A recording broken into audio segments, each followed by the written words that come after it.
Hi, this is Kiana Miner. Welcome to the Crazy Courage webinar, where we are busting success myths and learning how to live more courageously. Today, I have with me Amena Brown. I am so excited about this conversation. Amena is an author, she's a speaker, she's a spoken word artist, and she is a longtime friend of mine. We actually worked in corporate America together and broke out together. That's true. And she is like, honestly, she is like one of the coolest people I know. So I know that you're going to get a lot out of this conversation, and I'm just excited to have you here. So welcome, Amena. Thank you for joining us. Oh, I'm so happy to be here, Kiana. So excited to continue a conversation that you and I have been having for a long time. Yes, yes, we have lots of cafe talks and conversations. So yeah, this is going to be good. I already know. Amena, I love this in the background here. Right behind you, it says you are living a Yes, story. I this love is actually the first piece of art that my husband and I ever bought together. Oh, And we thought it was so perfect, such a great reminder that even though obviously in life there are a lot of things that happen to you, there are a lot of things that you can't control, but mm-hmm, there are plenty of parts of life that are up to our choice. mm-hmm. They're up to us to decide how we want that story to be written. And I think that ownership is so important. So it's a really cool reminder for both of us. Okay, that's awesome. I love that. Can you talk about your story? Talk about some of the courageous steps you've had to take along the way to get to where you are today. Wow. We were actually, you and I were sort of at a similar place. One of my major steps was making that decision to leave my very comfortable, very familiar corporate job. And the idea of leaving there, leaving that steady paycheck and the place where you and I worked, it was the kind of place where you could work there until you retired. It was like once you got hired, you pretty much, did your work well, you were guaranteed to be able to keep that job. But I found myself feeling really irritated, Interesting. and not just by the job. I think it was just inside myself, of wondering if I'm really doing all I could be doing with my life, Okay. and how do I fix that. And I was sitting at coffee with some friends, and they just asked me, what are you going to do about this? You have this frustration, you have this irritation inside. What are you going to do? And the words left my mouth before I could catch them. Well, I've got to leave my job. And you're like, wait, wait, come back. I was like, oh, no, no, I didn't mean I have to know. I remember even when I was kind of contemplating it, even when I got just to the point where I put in my 2-week notice, and Mm-hmm. obviously there were some people at work that were super supportive. There were some people at work that were like, this is the stupidest thing you could ever do with your life. Like, what are you thinking about? You are leaving a stable job when the economy is on a downturn. Like, what is the deal with you? Right. So it took a lot of courage to leave that. And even still, I remember like the Monday after my last day at work, I woke up in a panic. Right. I don't know if that ever happened to you. Oh I yeah. woke up in a panic like, I don't have a supervisor. I don't have a manager. Like, who is getting ready to tell me what to do today? Like, how do I even know where to get started? And I think a part of taking, a journey of having crazy courage is you got to have some other crazy people. And I had a couple of friends I could call and just go, girl, I'm freaking out. And she'd be like, you're okay. You're building something. You're at the beginning. So that Mm-hmm. was sort of my first crazy step that I took, was to Okay. quit that stable job and just take a step out there and see, could I really be a full-time artist? Okay, okay. I love that. I love that story. And yeah, we were there together. And I actually remember, I think you quit maybe about a year before I did.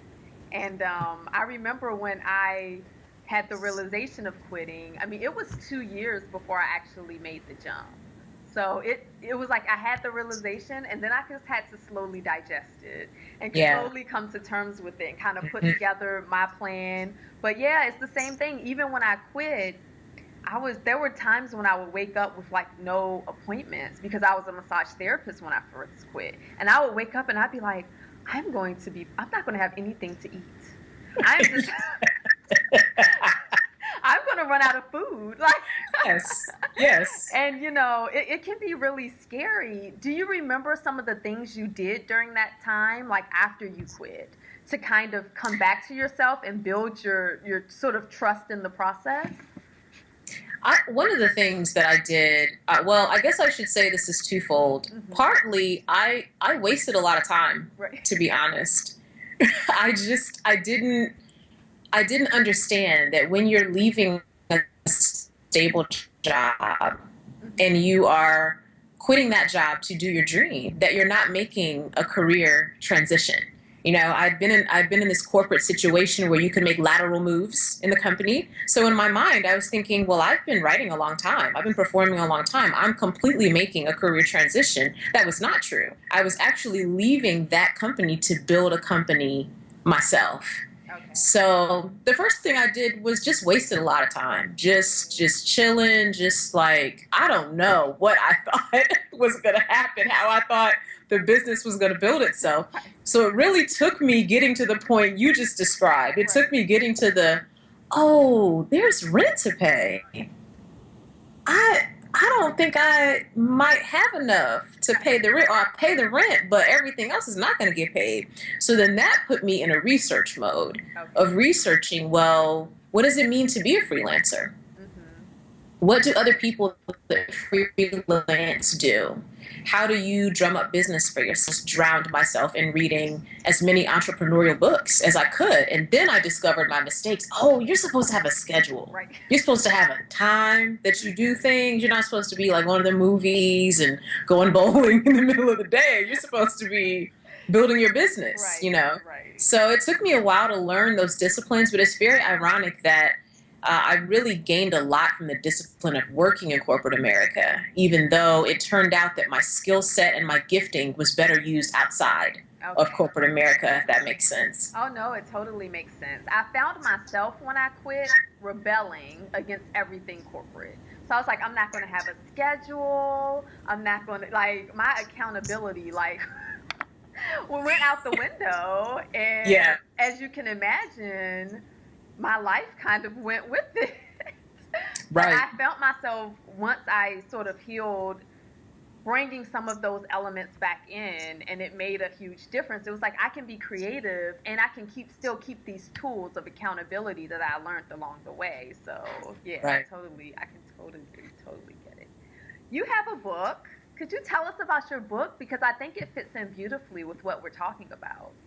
Absolutely. My book is called Breaking Old Rhythms. And really, this time of life, when I was contemplating leaving my safe corporate job to really pursue what my dream was, is the crux of that book. And just a part of it for me is how do we learn from the rhythms of life? And what are the times that come, which I think the message of Crazy Courage is so important, because there are times used to. And that takes a lot of courage, you know, to try to choose this completely different rhythm that maybe your family had growing up, or maybe it's a different rhythm from what you studied in college or what you thought, you know, you were going to do when you quote unquote grew up, whatever growing up is, you know. So in Breaking Old Rhythms, I talk about that. I tell a lot of different stories, and that story of leaving corporate America to become a full-time artist is one of those. But use the way that life breaks our rhythm. How can we use it for the best to help it, you know, help us make our lives better? Okay. Now you have this, the title was inspired by a Bruce Lee quote or story. Could you talk about that? I love when you tell that. Yes. Oh, actually, the story I was just about to tell you when we first started talking today, when I was sitting at coffee with those two gentlemen, they were actually telling me a story about Bruce Lee, and they that conversation, A, made me know how to quit my job, but B, also gave me the idea for what was going to become my book idea. So they told me this idea, which I then went to research, which is sort of like the beginning of the metaphor for my book. They told me the story about Bruce Lee and how at a certain point in his life, he became really just fascinated with drumming and just these different drummers from different parts of the world, and the way they drum, their rhythms were irregular to his ears for what he was used to drumming sounding like. And he surmised in himself, if I could learn to drum, or if I could learn to fight the way these drummers drum, then my opponent would never be able to beat. They wouldn't be able to guess which way I'm coming from. And so broken rhythm is actually a principle in his martial arts, Jeet Kune Do. He believed that every fighter should have broken rhythm. And so that idea was really intriguing to me. And so, of course, we're having this very deep, intellectual, cappuccino, chai tea conversation. And these two guys turn to me and say, well, what are you going to do to switch your rhythms? And when I said, I'm going to leave my job, I was like, I have turned into a crazy person somehow in the middle of this coffee place. But the more I read into Bruce Lee and I did a lot of research on just his work and his writing and writing the book, that is such an important part of life.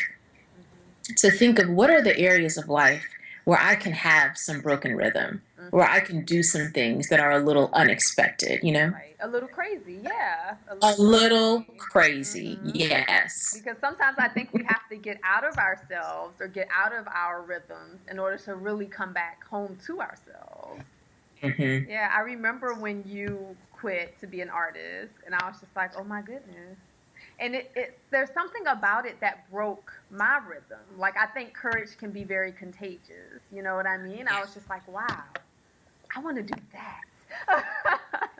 I want to do that or whatever. Do you feel like that's something that you were meant to kind of offer to the world through your art? Is that courage or that ability to step out of things that no longer serve us? I think so, and I think what's funny about it is that I'm not a big risk taker at all. Like I really like to play it safe. I really enjoy safety and security and kind of, I wouldn't say I'm a person, you don't know many artists that go with the status quo, but I'm not like a let's go bungee jumping kind of person. I don't even really like going outside all that much. Like I could just stay inside and read a book and like I'm good to go. So it was sort of like it became this challenge for me to challenge myself to not just play it safe, to sort of get out of that zone.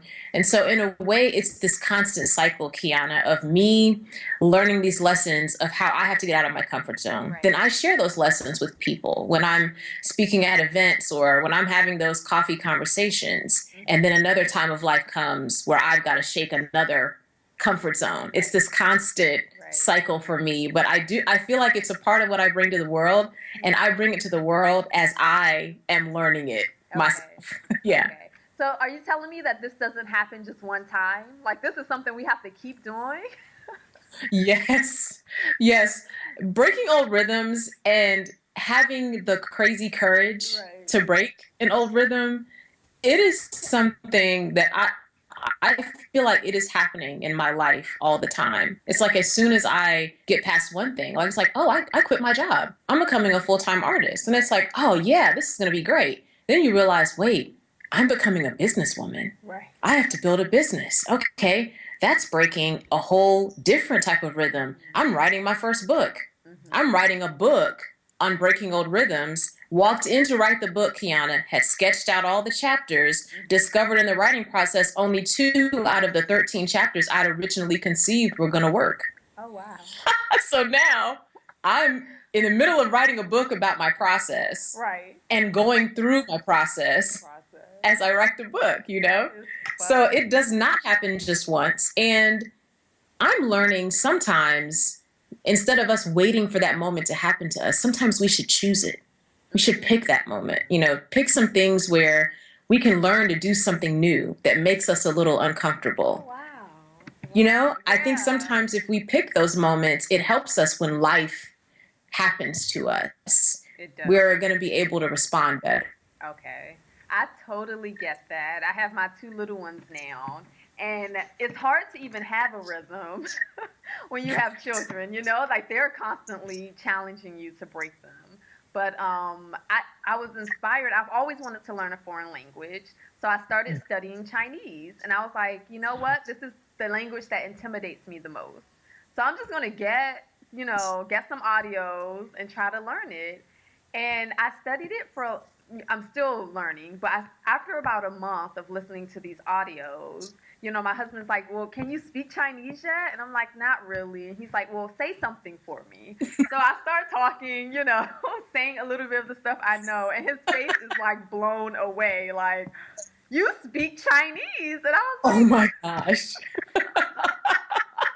And it was an awesome feeling because for myself, I feel like I was so busy kind of judging that I wasn't really fluent yet and it was still hard that I didn't recognize, all the progress that I made. You know what I mean? Yeah. How do you take that time to say, okay, I am breaking old rhythms. I am stepping out of the old me, but you know what? I've made some progress. I kind of like the progress that I've made. How do you do that for yourself? I think it's such a tender dance in a way. And I find in my 30s, it's more of a tender dance than it was in my 20s. Oh, interesting. Because in my 30s, I feel, which of course people that are not in their 30s, that are older than their 30s will be like, what are you talking about? But other people in your 30s Right. will understand what I mean when I say, when I was in my 20s, it sort of felt like my life was soft concrete all the time. Like anything could come into my life and leave this impression on me. Okay. But as I get into my 30s, that concrete is hardening in some good ways because there are some things that I know about myself, that I know about my process, that I know to trust. This is how I write. This is how it's better for my day to flow. And I could try to have a bunch of just, random variety, in my week. But if I do this in my week, this works for me. Okay. And knowing when to trust your own expertise, right? But also not wanting to lean so much on that expertise that I'm not willing to learn something different or do something different. Okay. So I'm finding myself sort of trying to figure out that dance of like, I'm 34. I've been performing for 17 years. Oh, wow. So there are certain things about performing that I know. That I feel very comfortable to say. That's how I do that. But now, for example, my husband and I are working on a collaboration project. I married a DJ. So we are literally walking into a room. Also, it's very amazing. Not to be a great fit. We are walking into a room building music together from scratch. Okay. So sometimes, for example, the music that he'll make for one of the songs, it will stretch how I write. Right? Like I'm used to writing to John Coltrane, Miles Davis jazz music. He might make this piece of music that has this hip hop funk kind of feel to it. Well, at that point, I can either say, I don't do this. I write to this kind of music, this thing you just gave me, I don't do that. Or I can say, let me close my eyes and listen to it. Let me see what the words will do. Let me see if the words will come out. And I think that's the tender dance of being willing to say, hey, I'm not a rapper, Maybe I won't write a long thing. Maybe I won't write a good thing to this. But it is worth it for me to push myself past what I think I know. Okay. I love that. That's awesome. Amena, you talked about things that you did, things that you know about yourself, and things that you do to sort of get into your zone. What does your self-care look like? Like, what do you need to do to kind of stay in alignment with who you are? First of all, I have learned that I am not as extroverted as I thought I was. Really? Like among my circle of friends, and you know me, among my circle of friends, I'm typically the more extroverted person. Well, as fate would have it, I married someone who is way more extroverted than I am. Wow, okay. Like he gets energy from being in a crowd, Okay. being around people, right? Mm-hmm. Like I enjoy it. I enjoy being around people and, having like social life and doing that. But I also need that time to myself. Mm-hmm. I need that, like, read a book, put my earbuds in, don't talk to you right now time. Like that's a part of what fills me and fuels me. Okay.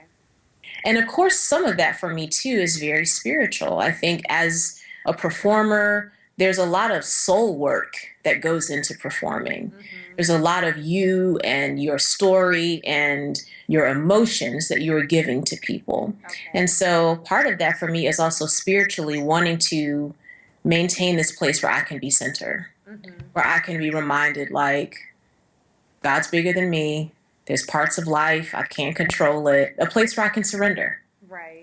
Like I need to have that place or I will act just crazy, and not have anything to hold on to. I think I just have to have something to anchor me. So that's a part of it. And also I think as a person that does stage work, people feel like they know you. And you can feel like you are getting to know people because you're on stage, you're talking, you're sharing your funny, whatever stuff.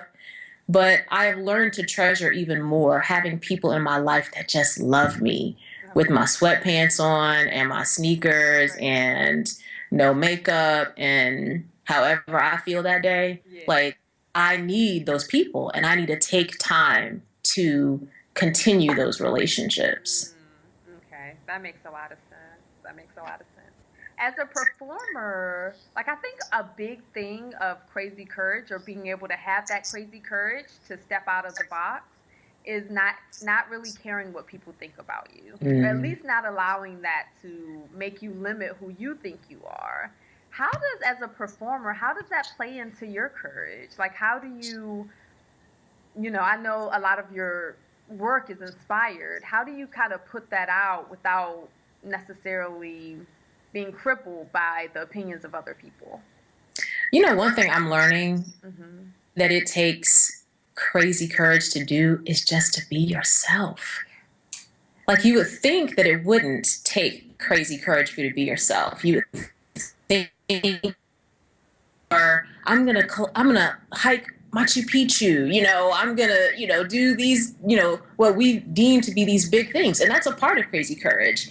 But also when I hear that term crazy courage, it makes me think it takes crazy courage to just be yourself. It does. Like, and sometimes as an artist, especially once you start performing, in different markets, you're trying to think about, how can I be more billable, right? How can I be something that's more marketable? How do I make myself a product? And that's a part of being a business person.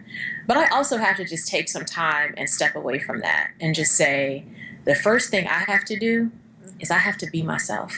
So one of my mantras that I try to live by, Kiana, is I want to write honestly and I want to live honestly. Oh, that's nice. And to me, that means I want to write from a place where I actually live.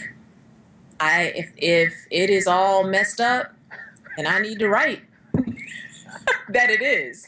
I don't need to feel the pressure to write that it's roses that day. Right. Because if I can't write from where I live, then there's something that's not congruent in my soul, I feel like. Did you have to build up the courage to live in your authenticity before you became a more popular artist, or is that something that is just constantly growing with you? Like, do you feel yourself stepping more into who you are? Yes. Okay. And I think a part of it, I hope this makes sense, but when I was growing up, I wasn't the pretty girl in school. I wasn't the girl who, dressed well. And, when I walked into a room, all the guys were like, there's Amena, I wasn't that girl. I didn't figure out I was cute until I was like 25, I was 25, like, I am a lot cuter than I thought I was. And I feel like my artistic journey is somewhat the same. Okay. I enjoyed writing, right? I didn't know that my, like the way you described learning to speak Chinese is how my artist journey has been. It was sort of like I've been writing, on my own, doing this. And then when I shared it with someone, their response was very far from how good I deemed what I had written to be. Right. So in a certain way, I was always writing really just for myself, or writing the things I wanted to write. And then it became like, oh, you really think that's really good. And I was just doing this. So I think a part of that girl is still inside. And I think that girl helps to keep me grounded in a lot of places. But I would say it's a continual journey. Continual. I mean, you've got social media. You've got a bunch of people to compare yourself to all day about how successful or not you are, how many opportunities you're getting or not, So it's a continual journey of like, wow, I didn't get that opportunity the other person got. But maybe that wasn't the opportunity for me. I need to do what I can do, stay in my lane, stick to what my gifts are, and do that part, focus on that part, So that's kind of like the surrender we were talking about earlier. Like, maybe I don't get to make every decision about my journey. Maybe there is some type of a higher purpose or a higher hand directing my life. Yeah. Absolutely. I feel I am constantly in a place of having to surrender things because I like to plan things. Be in control. Yeah, I like to be in control. So when I bump up against something that is making me feel like, oh, I'm learning. I'm learning like with a capital ING, like still in the process. But I'm learning to go, I can't fix that. Right. So I need to open up my hands and surrender that and just trust that God having bigger plans for me than I have for myself. That there is a someone to surrender those things to. I'm going to go a little deeper on that in that I would love for you to, like, if you can, just tap into like a moment where you've experienced that. Like, oh, I didn't get that part and that wasn't fair. Or, oh, this happened to me and it just wasn't fair. In the moment when you're feeling that, how do you get out of it? What are you telling yourself? What are you doing physically? How do you rise above that feeling? One of those times was when I first got out of college, and you and I actually graduated from the same school. So our school is very awesome. Shout out to Spelman College.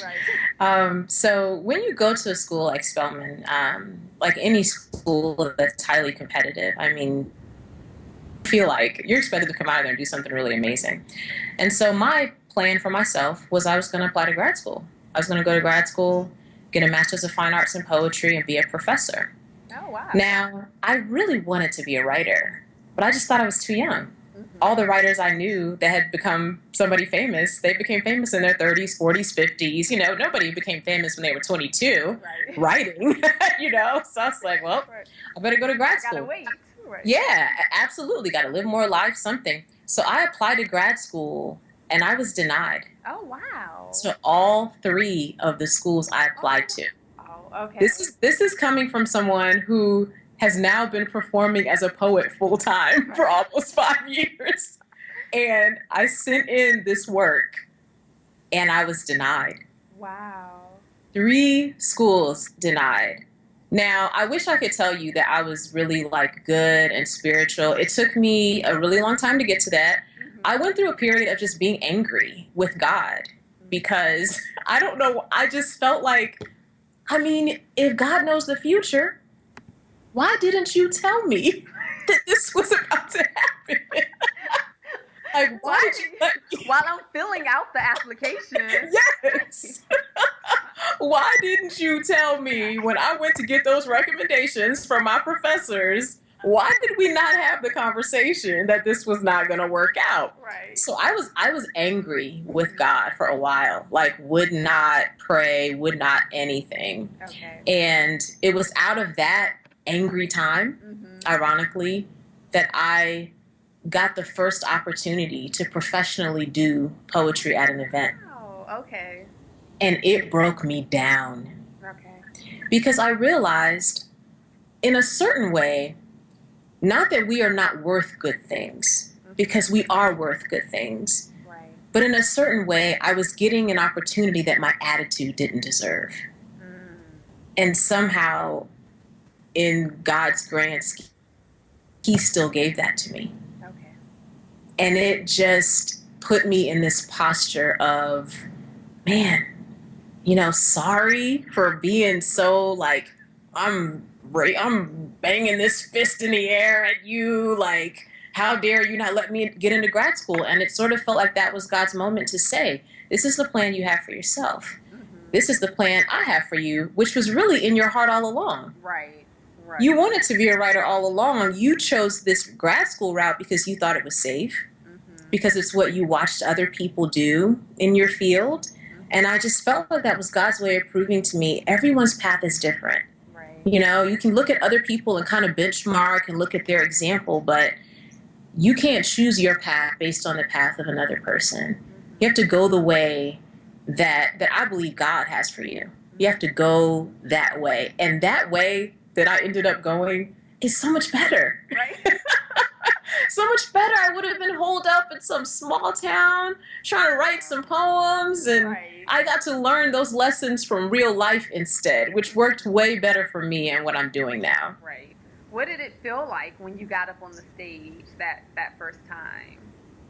It was one of those moments, Kiana, that is more of a big deal than I thought it was. I was sort of like, oh, I'm glad they invited me to this. Then I got there and I was like, oh, there are way more people here than I've ever performed in front of, kind of moment. It was very humbling. Okay.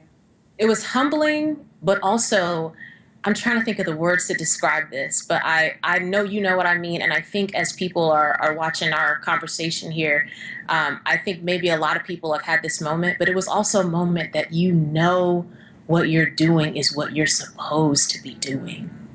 Like, I can't describe it to you almost. It's like you feel this wind or something that is with you. Like, this is it. It was like all those moments in my life came together, like all those books I was reading when I was really young, trying to read Toni Morrison at 12 years old, and meeting Alex Haley when I was 8, and all of my experiences going to college. Like, it was like everything came together right then. Like, this is it. This is what you're supposed to be doing. And I think everybody should have that moment at least once in life, Right. That way that it felt for you, is that something that you kind of use as a guidepost as you move forward? Like, okay, something feels a little off, I want that feeling. I want to make sure that I'm aligned to that feeling. Is that something that you use even now? Yeah, and I think one thing that moment showed me was, as an artist, I have a responsibility for what I do with the gift that I've been given.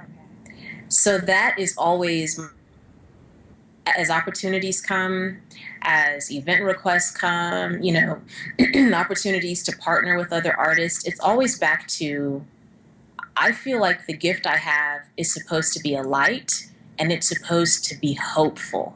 Okay. And if I feel like whatever the opportunity is, it could be an opportunity that may make lots of money. But if I am going to make lots of money, but I'm not really standing for what my values are, or for what I believe my art is supposed to do. Like, if that 22-year-old girl that was standing on that stage shaking like a leaf would be looking at me like, are you crazy? Right, why are you doing this? Yes, then I need to fall back, because I love money like anyone else, but I love my peace more. Right. And I love being able to go to bed at night and not be worried about it more. I feel like for me, that is the message of my 30s too. Like that, that peace. You know what I mean? Like the peace is what I want.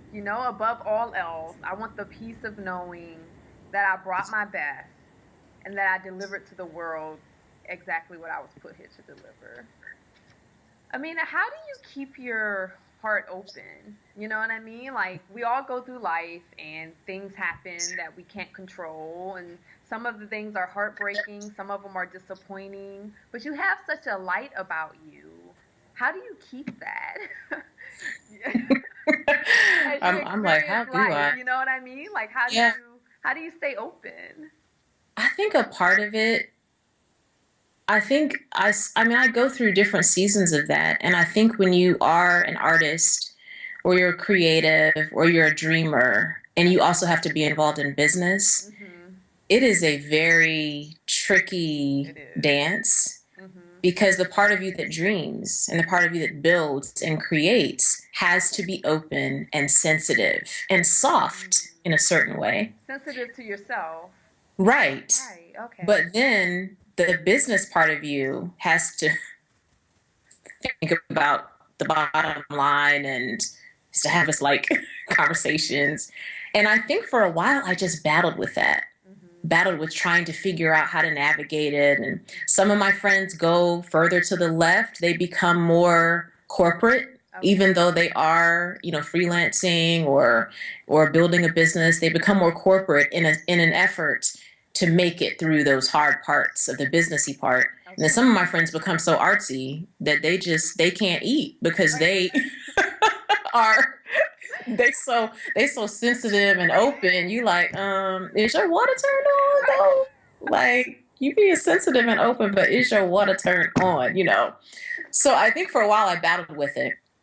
And then I finally had to admit to myself, the art that I do requires me to be sensitive. Okay.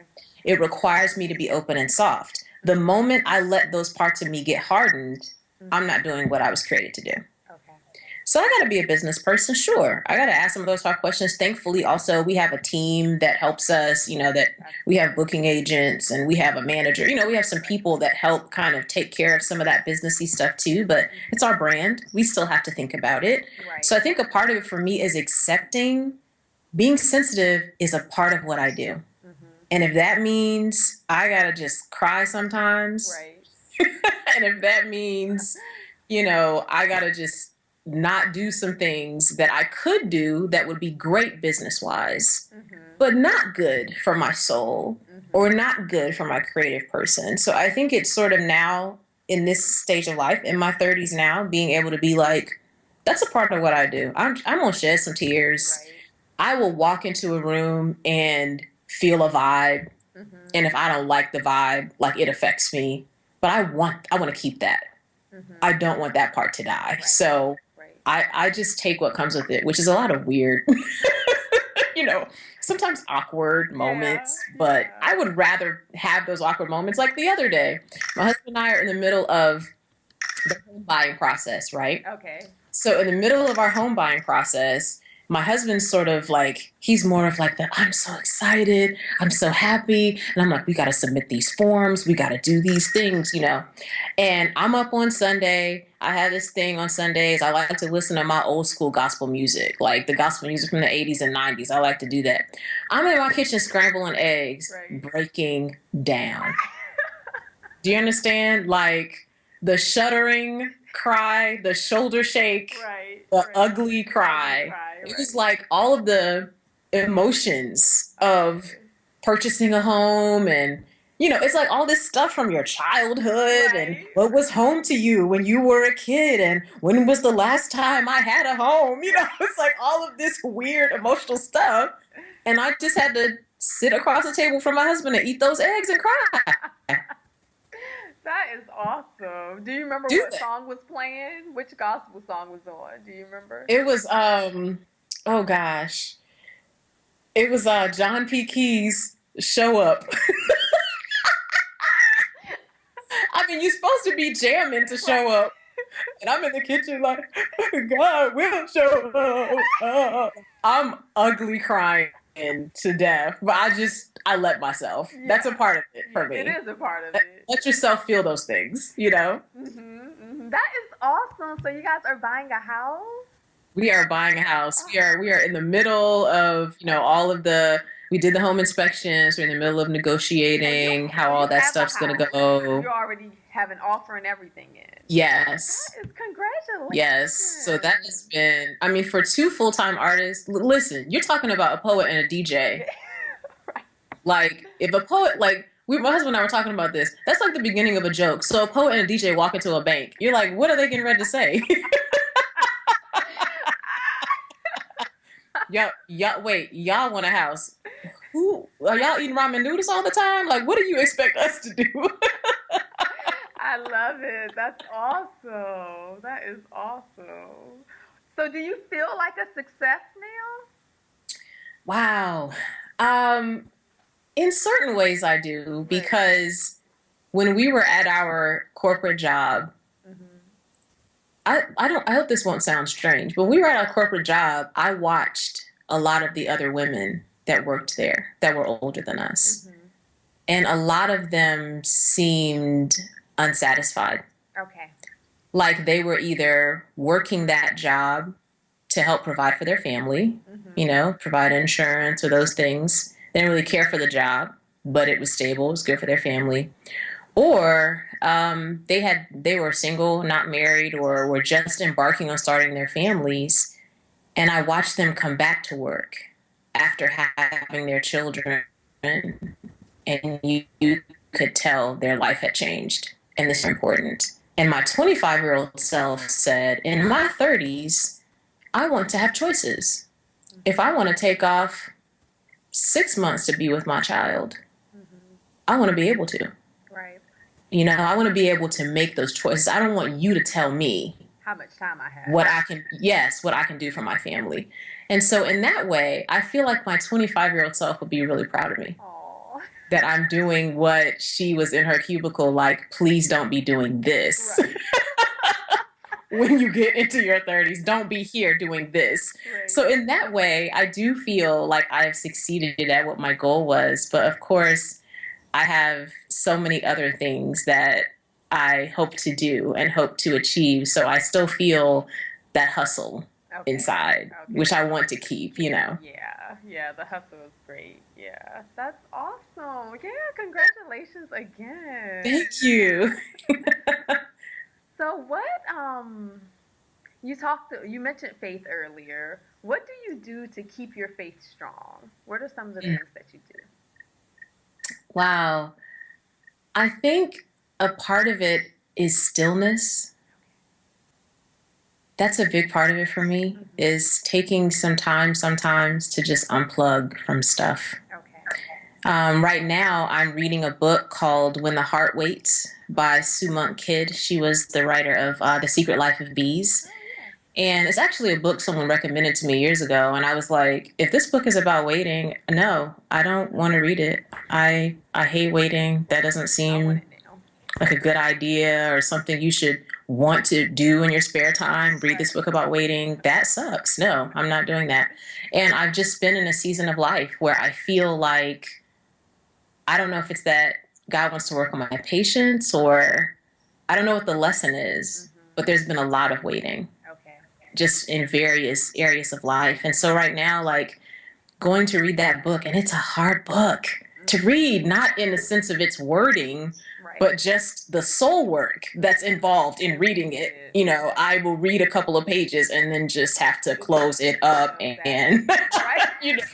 come back to it later. So I think that is a part of it for me, that being able to be still, being able to still read things that are sacred, and a part of that book, even for me, like reading scriptures, that's doing something that even in our modern age was written at an ancient time, Right. but still applies today. I think there's something so sacred about that activity, and also having other spiritual people in my life. Even when you and I would meet together and have coffee, and you might say something and you didn't even know what it was you were saying to me. You were just telling me what was going on in your life, but something about it also sits with me.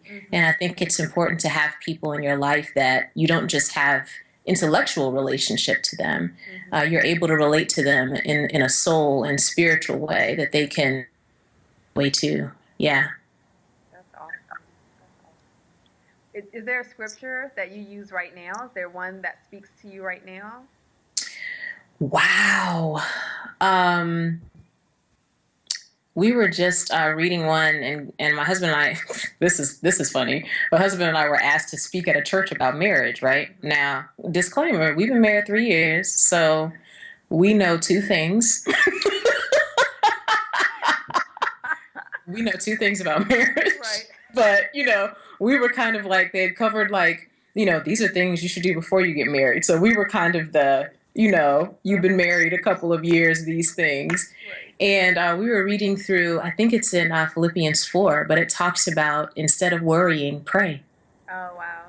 Mm-hmm. And that is a big one for me because I have a lot of details in my mind. Like, I'm the kind of person that, like, if I have a lot of stuff I didn't do, I'll wake up in the middle of the night like those beans in the.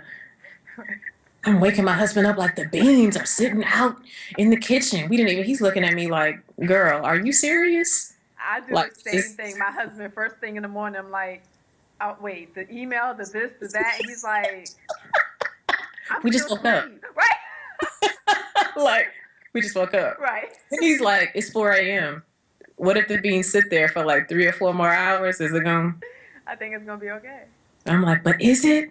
I probably should get up. Like, I have things in my mind. And just the idea that God doesn't want us to worry. Mm-hmm. That there's too much of life to live to worry. Mm-hmm. And the stuff that we're worried about, God can take care of. Right. So in that scripture, it talks about, taking your concerns. Taking your thoughts, your worries, your dreams, whatever it is you have. And when you have those concerns, take them to God instead. Okay. Let that give you some peace. So when we were reading it through to tell the other people, but it was one of those moments where I was reading it through like, that has also touched me in a place where I need to work on that, Often, especially as artists or creatives, we'll get something that we're giving to others, but we're like, wait a minute, I think I need this for myself too. Yeah. So, Amena, what are you working on right now? What's new? What's coming up for you? Oh my gosh. Well, I was talking about it earlier. My husband and I are launching ourselves as an act. In the fall of this year, 2014. So we've been performing together for a while, but we just now have like a name for what that is. Okay. And so we are launching that in the fall. So we are literally working on new music and collaborating and getting on each other's nerves and collaborating. And so that's fun. We have that going on, which I'm really, really excited about. And still just talking to people about breaking old rhythms, which we have a whole show that we do of DJing and spoken word mixed together. So we've been taking that on the road. So that's some stuff that we have going on. But this collaboration he and I are working on, that's our biggest project right now, which is exciting and stretching and just pulling me like in a good way. But I'm excited about it. So we're looking forward to sharing that with everyone. Oh, that's awesome. Okay, so if people want to get in touch with you, where do they go? Where they find out? They can go to amenabrown.com. And I always tell people my name is spelled Amen with an A. Thanks, Dad. My dad, I think he found that name in a book, and he was like, oh, that's a derivative of Amen. That should be our daughter's name. So I was like, good work. Because that's a convenient way of telling everyone now how I spell that. So they can go to amenabrown.com. All of my social media links are there, my Twitter links and Facebook and that. And I'd love to interact with people and be able to talk with them more that way. So awesome. Well, we're going to wrap it up. Did you have any last thoughts on courage or anything we talked about today? One thing I would say about having crazy courage is sometimes it's just best to pick a step one. I think when we think of something that we have to do, right? Like even me watching you from afar with what you're doing with crazy courage, it takes a step. It takes you going, this is my idea. Right. This is what I want to put out in the world. I got to reach out to some people. I got to do these things. And I think sometimes we get really overwhelmed when we think like our idea is so huge. How am I going to do it? Pick a step one. Maybe that step one is, for a certain person, it's go reserve your business name. Right. Maybe it's, start writing the first chapter of your book, whatever it is, pick a step one, just start somewhere. It's like once you get past that first step, you'll look up, you'll be on step 7, Right. step 20, so on. But that's starting with a step one. That's the best way to begin a life of crazy courage. And it's fun. Why wouldn't you want to live that life? Yes, it's amazing. It's amazing. Well, thank you so much, Amena. That was just absolutely awesome. Thank you for sharing. Thank you so much for having me, Kiana. I'm looking forward. I'm ready to check out the website. I'm gonna be on there so I can, I'm trying to get some back end tips. Like, okay, let me tell you other things so you can help me figure out how to do my crazy courage. So I'm so excited. Thank you for letting me be a part of it. I really appreciate it. Awesome. Thank you. Well, bye. We'll see you tomorrow with the next interview. Bye bye.